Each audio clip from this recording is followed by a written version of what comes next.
सोमनाथ जी ने बोला, इसरो के चेयरमैन ने, कि अगर हमने अपनी वैदिक शिक्षा पढ़ी होती, वैदिक शिक्षा को कंटिन्यू किया होता, तो आज हम स्पेस साइंस में बहुत आगे होते।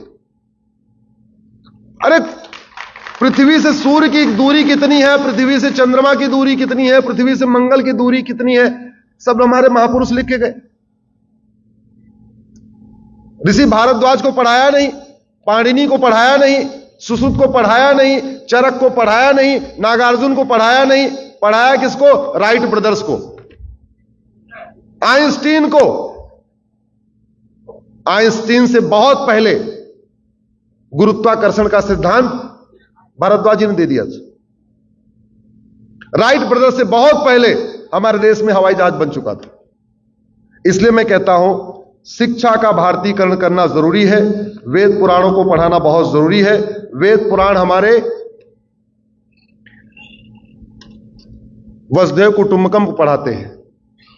वेद पुराण हमारे नारी तु नारायणी पढ़ाते हैं। वेद पुराण हमारे यत नारंती पूज्यते रमंती तत्र देवता पढ़ाते हैं। वेद पुराण हमारे अष्टांग योग सिखाते हैं। वेद पुराण हमारे इंद्रियों पर नियंत्रण सिखाते हैं, प्रेम सिखाते हैं, भाईचारा सिखाते हैं। सोमनाथ जी ने बोला, इसरो के चेयरमैन ने, कि अगर हमने अपनी वैदिक शिक्षा पढ़ी होती, वैदिक शिक्षा को कंटिन्यू किया होता, तो आज हम स्पेस साइंस में बहुत आगे होते। अरे पृथ्वी से सूर्य की दूरी कितनी है, पृथ्वी से चंद्रमा की दूरी कितनी है, पृथ्वी से मंगल की दूरी कितनी है, सब हमारे महापुरुष लिख के गए। ऋषि भारद्वाज को पढ़ाया नहीं, पाणिनि को पढ़ाया नहीं, सुश्रुत को पढ़ाया नहीं, चरक को पढ़ाया नहीं, नागार्जुन को पढ़ाया नहीं, पढ़ाया किसको? राइट ब्रदर्स को, आइंस्टीन को। आइंस्टीन से बहुत पहले गुरुत्वाकर्षण का सिद्धांत भारद्वाज जी ने दे दिया। राइट ब्रदर्स से बहुत पहले हमारे देश में हवाई जहाज बन चुका था।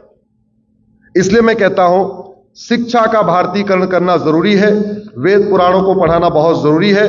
वेद पुराण हमारे वसुधैव कुटुंबकम को पढ़ाते हैं। वेद पुराण हमारे नारी तु नारायणी पढ़ाते हैं। वेद पुराण हमारे यत नारंती पूज्यते रमंती तत्र देवता पढ़ाते हैं। वेद पुराण हमारे अष्टांग योग सिखाते हैं। वेद पुराण हमारे इंद्रियों पर नियंत्रण सिखाते हैं, प्रेम सिखाते हैं, भाईचारा सिखाते हैं।